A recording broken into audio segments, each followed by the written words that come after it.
बिस्मिल्लाहिर्रहमानिर्रहीम। अस्सलामुअलैकुम दोस्तों, मैं आज आपके लिए न्यू सेट लेके आया हूँ। ये फुल साइज़ में बेड है, 6 फुट में। ये पैरों वाला पल्ला भी है, नीचे रखा हुआ है। बहुत ही प्यारा डिज़ाइन है ये पैरों वाला पल्ला। और इसके साथ है ये ड्रेसिंग। ये देख सकते हैं आप, नीचे 3 खिड़कियाँ और एक दराज है। ये देख सकते हैं आप, बहुत ही प्यारा डिज़ाइन। ये जो है कमर्शियल शीट में बना हुआ है सब कुछ। इसके साथ है ये बर्तन वाली अलमारी।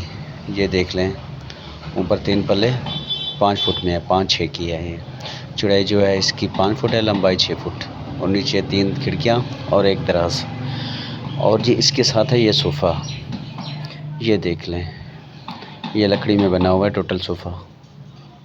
बहुत ही प्यारा डिज़ाइन और बहुत ही प्यारा कलर है। ये देख सकते हैं आप, बहुत ही अच्छा माशाल्लाह खूबसूरत बना हुआ है।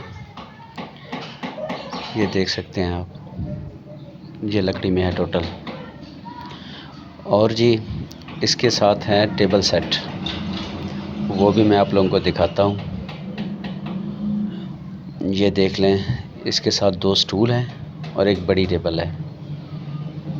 ये देख सकते हैं आप, ये शीशे वाले टेबल हैं, ऊपर शीशा लगा हुआ है।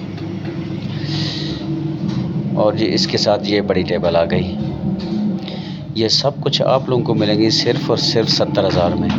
जिस भाई को भी चाहिए बता सकते हैं। अगर इसके बारे में कुछ और मालूमात चाहिए तो वो भी हम आप लोगों को देंगे। और मैं नीचे डिस्क्रिप्शन में अपना नंबर सेंड कर दूँगा, आप देख लेना। जिस भाई को भी चाहिए वो बता सकते हैं, रब्ता कर सकता है।